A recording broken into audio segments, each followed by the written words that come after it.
Assalamualaikum warahmatullahi wabarakatuh. Kang Bro, ketemu dengan Iwan benaran lagi Kang Mas. Nah, Cak, seperti biasa IWB ingin update tentang MotoGP ya. Ini sangat penting menurut IWB karena kita tahu sendiri bahwa di weekend ini, pekan ini akan ada race Brno. Dan tentu Cak, ada beberapa poin yang ingin IWB share. Dan yang paling penting adalah konfirmasi di mana Franco Morbidelli dipastikan tidak akan bisa ikut di Brno. Teman-teman sendiri ada cedera dan itu membuat dia harus menahan diri. Tapi teman-teman, konfirmasi dari Morbidelli, dia akan tetap hadir di Brno. Ya, setidaknya dia akan bersama timnya mengolah data, tapi dia tidak akan turun race. Kalau kita lihat dari performa Morbidelli ini, ya kita pastikan Cak, Morbidelli adalah pembalap yang agresif, tapi kadang-kadang juga rada ngawur Cak. Jadi terlalu over the limit dan memang si pembalap harus bisa over the limit. Tapi kalau dari kacamata IWB pribadi, Morbidelli rada-rada ini ya, kadang-kadang sering terlalu over. Dan ternyata membuat dia harus menelan pil pahit kemarin, Sachsenring yang licin, dan ternyata dia crash. Dan teman-teman memang kalau kita lihat dari aspal kemarin dipastikan, aspal Sachsenring betul-betul low grip. Dan itu membuat para pembalap gampang sekali melakukan kesalahan. Oke, jadi itu Cak yang pertama. Yang kedua, konfirmasi bahwa Jorge Martin, teman-teman semuanya, akan turun di Brno. Dan ini adalah sebuah good news pastinya buat sahabat yang mungkin ngefan berat pada Martin. Tapi Cak, ternyata turunnya Martin ini juga ada beberapa pembahasan yang sangat krusial dan menjadi semacam pertanyaan besar bagi para penggemar MotoGP merasakan bahwa akan ada perbedaan yang terjadi pada Martin dan juga Aprilia. Sama tahu sendiri, Martin sepertinya memang meremehkan Aprilia. Sama tahu sendiri pula bahwa Martin berniat akan ingin mengakhiri pastinya Cak, kontrak dengan Aprilia tahun depan. Jadi segala cara dilakukan oleh Martin dan juga manajernya, terutama mereka melihat dari kontraknya, yang mana ada sebuah klausul yang mengatakan Martin bisa lepas dari Aprilia jika tidak perform, jika tidak memuaskan. Dan ternyata klausul ini atau pasal ini digunakan oleh manajer Martin untuk mencoba lepas dari Aprilia. Tapi bisa share kemarin ke sampean semuanya bahwa Aprilia tidak akan melepaskan. Karena klausul ini ambigu, Cak. Memang tidak tegas dan multi tafsir, ibaratnya demikian, sehingga Aprilia mengatakan bahwa mereka akan membawa masalah ini ke meja hijau. Jadi mereka akan membawa masalah ini ke pengadilan dan juga disupport oleh Dorna. Espelata menegaskan Aprilia memiliki hak penuh untuk memegangi Martin. Jadi dari pihak Dorna pun pro ke Aprilia. Martin tidak akan diperbolehkan untuk gabung ke tim manapun selain Aprilia jika masih belum terselesaikan masalah antara keduanya. Jadi itu yang membuat akhirnya update terbaru Cak mengatakan bahwa mereka sepertinya akan tetap bersama Aprilia. Dan yang menjadi pertanyaan begini Cak, itu kan sudah ada cedera. Ibaratnya demikian, cederanya tuh bukan cedera fisik ya, tapi cedera hati Kang Mas. Sama tahu sendiri, sepertinya Martin kan agak meremehkan Aprilia. Agak ya, tidak senang di Aprilia karena dia merasa ini bukan motor yang akan membawa aku juara dunia. Ini adalah motor yang kurang kompetitif. Sehingga ada niat untuk meninggalkan Aprilia. Dan itu juga yang membuat Rivola sepertinya tidak merasa nyaman dengan Martin. Dan teman-teman, sama tahu sendiri Bezzecchi luar biasa di atas mesin Aprilia RSGP. Dan itu menunjukkan bagaimana pace dan juga skill dari Bezzecchi yang dikatakan memang lebih friendly lah. Kita katakan demikian. Lebih menyatu, lebih bonding dengan Aprilia Team. Ini tidak sama dengan Martin yang seolah-olah ingin yang membuang-buang aja, udah pengen pergi dari Aprilia. Dan teman-teman dengan performa yang ditunjukkan oleh Bezzecchi, termasuk juga kekuatan Bezzecchi yang memang dikatakan super good ya untuk pembalap non Ducati, maka sepertinya di Brno akan menjadi titik yang penting, di mana sepertinya rumornya Cak, Martin tidak akan lagi menjadi pembalap utama seperti sebelumnya di masa lalu di awal musim. Aprilia akan menjadikan Marco Bezzecchi yang menjadi pembalap utamanya. Walaupun Rivola menolak keras, bahasa pembalap utama, kedua, semuanya equal, sama, tidak ada yang berbeda. Jadi antara pembalap satu dan kedua itu nggak ada, pembalap utama, kedua itu nggak ada. Itu kata Rivola. Tapi memang indikasinya demikian. Sebab Rivola juga menegaskan secara lugas ya teman-teman bahwa Jorge Martin harus belajar dari Bezzecchi. Jadi acuan dan referensi tim sekarang Marco Bezzecchi, bukan yang lain. Ya itu wajar Cak ya, sama tahu sendiri kan Martin tidak ada pengalaman di atas mesin RSGP. Sama tahu sendiri bagaimana Martin yang kurang perform lah di atas mesin Aprilia. Dan BCG di saat yang sama sekarang ini justru melesat. Jadi itu yang menjadi alasan simple. Sekarang ini BCG sudah bergeser. Intinya adalah Martin akan menjadi follower dari BCG dan itu adalah hal yang nggak bisa dihindari. Karena sama tahu sendiri kan semua data, semua pengalaman di atas mesin RSGP sekarang dimiliki oleh Marco BCG. Ya teman-teman, jadi welcome back Martin. Ya, Brno pekan ini akan membalap. Walaupun kita nggak banyak berharap karena sama tahu sendiri dengan kondisi dia cedera dan dengan lamanya dia nggak di atas mesin MotoGP itu pasti butuh waktu untuk beradaptasi. Nah, itu Cak yang pertama. Yang kedua, nah ini Cak, we go back to Marc Marquez. Nah ini kalau haters Marquez pasti nggak suka nih. Tapi memang IWP harus share Cak. IWP ingin share sesuatu yang penting sekali. Konfirmasi dari Alex Marquez. Alex yang luar biasa. Fantastis bagaimana Alex dengan kondisi cederanya mampu menahan Pecco, mampu mengalahkan Pecco. Artinya apa? Memang seandainya kita berandai-andai nih, seandainya tidak ada Marc Marquez, maka yang menjadi juara dalam arti klasemen sementara itu adalah Alex Marquez. Karena ada Marc, maka Alex saat ini masih di posisi kedua. Dan ini artinya juga menegaskan bagaimana kekuatan dari Alex terlepas dari entahlah katanya GP24 memang lebih sempurna dibandingkan dengan GP25.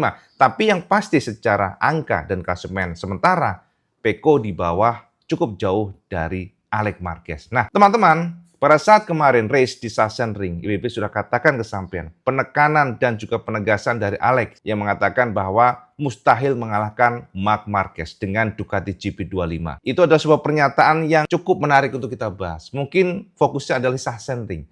Tapi secara general itu adalah sebuah ungkapan yang dikatakan oleh Alex betapa sulitnya mengalahkan Marc dengan GP25.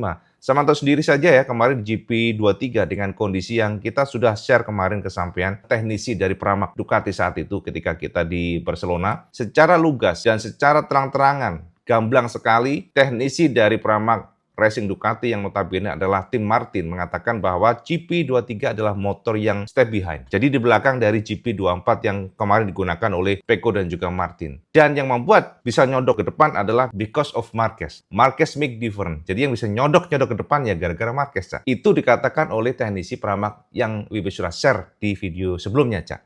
Mungkin kata-kata itu tidak akan membuat kita percaya kalau tidak dibuktikan oleh Marc. Dan sekarang, with the same weapon, the same bike, tidak ada satupun pembalap yang mampu mengalahkan Marc. Dan itu dikatakan oleh Alex Marquez pada saat race Sachsenring. Bahwa tidak akan ada satupun pembalap yang mampu mengalahkan Marquez. Dalam arti ya mungkin sesekali kalah dalam race, oke. Tapi secara klasemen sementara, perebutan gelar juara dunia tahun ini akan sangat berat bagi tim atau pembalap yang melawan Marquez. Berikut kata Alex yang bisa terjemahkan dari MotoGP. Bagaimana pengakuan dari Alex yang mengatakan bahwa sangat sulit untuk mengalahkan Marquez dengan mesin yang sama. Dan itu dikatakan secara gamblang oleh Alex pasca race Sachsenring kemarin jelang race di Brno pekan ini. Berikut kata Alex, hasil yang tak terduga. Ini aku hitung seperti sebuah kemenangan. Aku sangat puas. Hari ini adalah hari yang penting. Sirkuitnya kering yang membuat segalanya lebih mudah. Kemarin dalam kondisi basah situasinya lebih sulit. Aku hanya berusaha untuk tidak membuat kesalahan dan jatuh.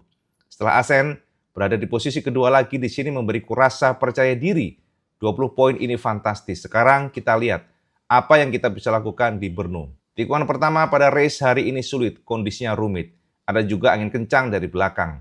Penting untuk tidak jatuh lagi. Ketika aku melihat pembalap lain jatuh, aku berpikir untuk menahan Pecco. Karena aku tahu dia semakin dekat. Posisi kedua ini dihitung sebagai kemenangan. Aku tidak pernah membayangkan akan naik podium di sini. Aku datang ke sini dengan tujuan untuk mengurangi poin seminimal mungkin, baik dari Marc maupun terutama Pecco. Apalagi trek di sini hampir semua ke kiri. Di putaran terakhir lenganku sampai agak mati rasa yang membuatku sulit membelokkan motor. Jadi aku tidak bisa bergerak dengan lancar. Sekarang kami punya beberapa hari istirahat. Tidak banyak dan itu memang tidak akan membuat banyak perbedaan. Tetapi tetap ini akan menjadi proses pemulihan dan aku harap itu akan memungkinkanku tiba di Brno dengan membalap lebih santai. Marc selalu punya gaya berkendara agresif tapi itu perlu di Honda. Namun di Ducati justru sebaliknya. Kalian harus mengikutinya. Kalian harus berdansa dengannya. Tahun lalu dengan GP23 aku kesulitan. Kami semua juga. Tahun ini Marc membuat perbedaan dengan motor pabrikan. Karena dia Marc Marquez. Dan aku rasa mustahil mengalahkan Marc dengan Ducati GP25 pada kondisi sempurna. Tapi kami akan terus berusaha mengejar Marc. Sekarang penting untuk memulihkan kebugaran kami dan terus melaju cepat, berusaha mengimbangi mark agar tidak lebih lambat dari para rival kami. Bukan hanya karena kami berada di posisi kedua di belakang mark, yang merupakan juara dunia 8 kali, tetapi karena belum ada pembalap lain yang bisa mengalahkan Mark dengan kecepatannya sendiri. By the way, aku suka Brno. Aku menang di sana tahun 2019. Sejak tahun pertama di sana aku cepat. Semoga di Brno akan lebih baik karena lebih banyak tikungan ke kanan. Tapi dengan perubahan arah, mungkin aku akan agak kesulitan. Yes, itu Cak pernyataan lengkap dari Alex Marquez. Jadi penekanan bahwa memang Alex mengakui Mark adalah rival yang sangat berat baginya, apalagi dengan the same weapon atau dengan GP25. Mungkin GP24 dikatakan lebih baik, Cak, secara banyak aspek ya. Tapi Mark membuat perbedaan. Ya, terbukti, Cak, bagaimana Pecco yang dikalahkan Alex, tapi tidak bisa ketika melawan Marquez. Jadi memang ini adalah sebuah fakta yang menjadi perenungan kita semuanya. Mark is smart, Max memang talented ya. Tidak ada yang membantah lah fakta itu. Jadi kalau ada yang mengatakan minor tentang Marquez saat ini ya, fix itu adalah haters, Cak. Oke? Jadi itu, Cak, teman-teman semuanya, konfirmasi Alex yang mengatakan bahwa mustahil mengalahkan Mark dengan GP25 pada kondisi sempurna. Ya, kalau tidak ada crash, tidak ada insiden, memang WP setuju. Mark saat ini belum terkalahkan. Ketika dogfight ya, duel langsung cucu-cucuan itu kayaknya sulit sekali, teman-teman semuanya. Ya, tentu saja Brno adalah sebuah sirkuit yang berbeda dibandingkan dengan Sachsenring, teman-teman. Di mana sama tahu sendiri, Sachsenring adalah sirkuit yang banyak belok ke kiri. Dan itu adalah makanannya Marc Marquez. Jadi 10 kali ke kiri, 3 kali ke kanan. Sementara Brno itu kebalikannya, Cak. Di mana di Brno sendiri, tikungannya banyakkan yang kanan, Cak. Tikungan ke kanannya ada 8 tikungan. Dan ke kirinya hanya 6 tikungan. Total untuk tikungannya adalah 14 tikungan. Jadi kalau kita kalkulasi, mungkin lebih balance, Cak. Karena ban kemarin di Sachsenring sangat sulit sekali memanage temperaturnya sebelah kanan. Karena sementara sendiri kan belok ke kiri itu banyak sekali. Dan totalnya 10 tikungan. Sementara belokan ke kanan hanya 3 tikungan, dan itu membuat drop temperatur di bagian dinding kanan ban.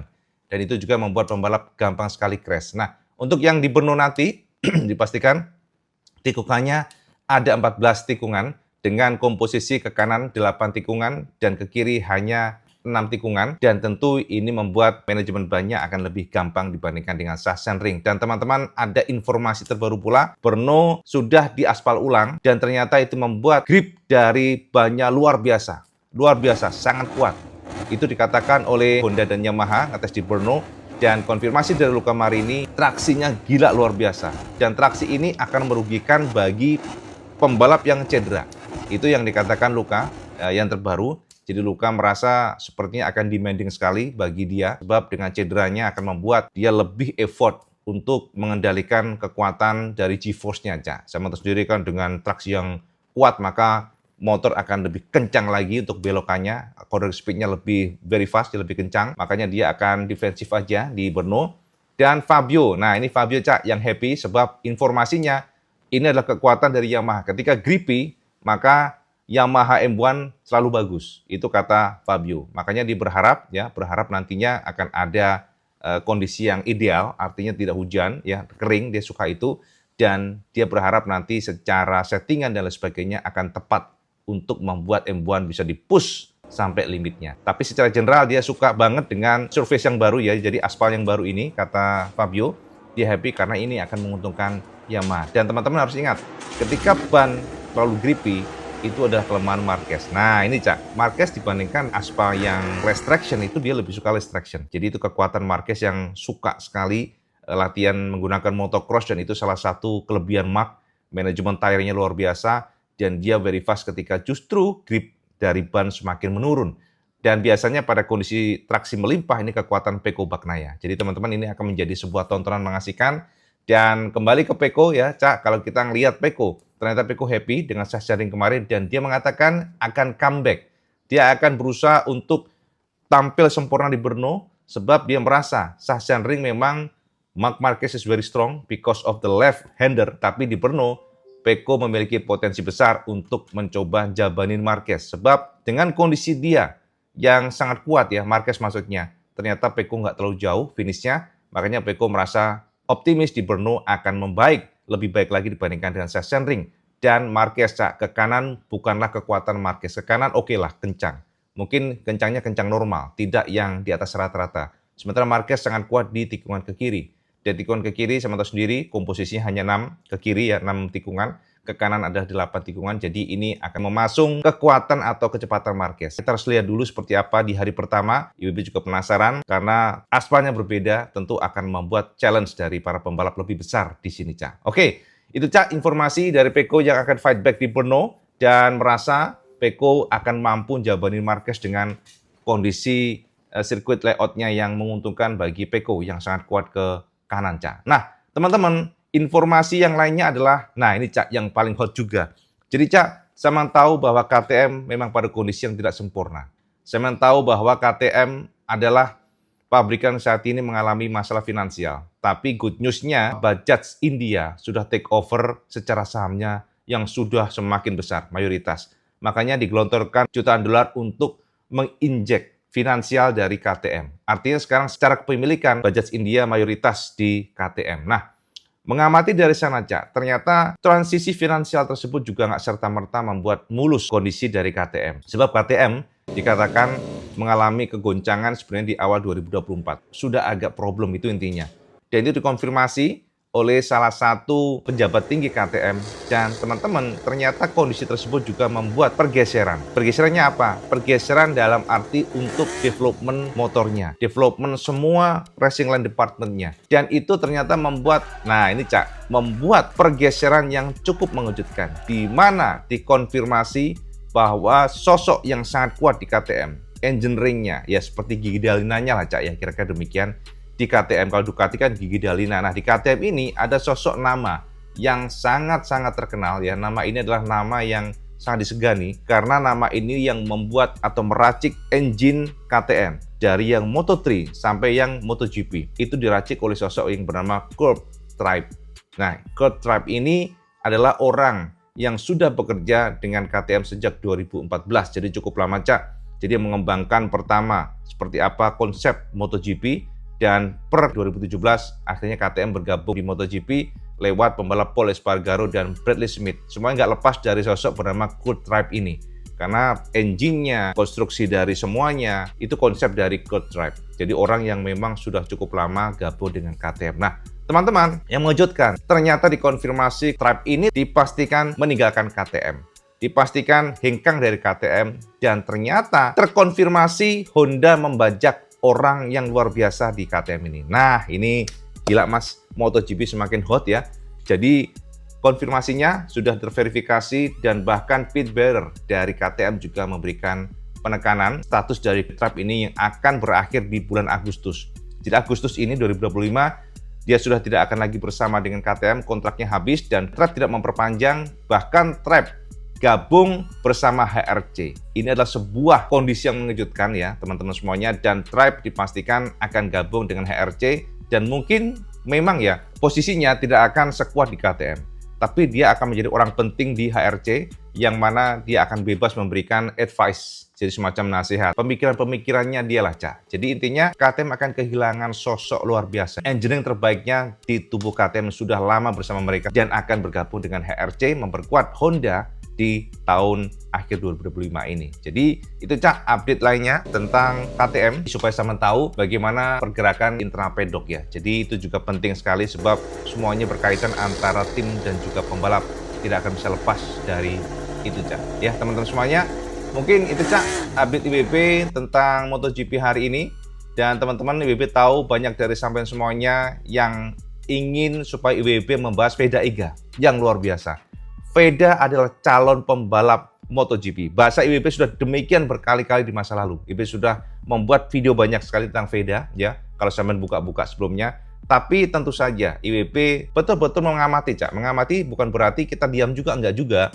IWB mengamati bagaimana Kiandra Ramadipa yang juga luar biasa. Saat ini kita katakan juga Racing Star lah ya di Indonesia karena dia baru membalap di Red Bull Racing Cup ini dan ternyata sudah luar biasa. Sedang Veda Iga sudah gabung di Red Bull Racing Cup ini sejak 2024 tahun kemarin, tapi tahun ini very fast. Nah, untuk itu terang teman-teman semuanya IWB akan bahas itu, tapi IWB sedang kumpulkan datanya dulu. Jadi kita nggak ngomong asal ngomong, Cak. Sebab kalau kita ngomong tanpa data yang jelas, tanpa verifikasi lap time dan sebagainya, termasuk klasemen sementara, itu nggak akan abdul. Makanya IWB sedang kumpulkan, kita akan bahas tentang Veda Iga ini, dan memang Veda adalah pembalap yang sudah disiapkan oleh Astra Honda Racing Team dari awal. pembalap merah putih ini, asal Jogja ini, sejak usia 11 tahun sudah digembleng oleh AHRT, dan memang dari pihak Honda, AHM, memberikan penekanan saat itu, mereka akan membawa pembalap merah putih ke MotoGP. Makanya jembatan kesananya harus pas ya teman-teman semuanya,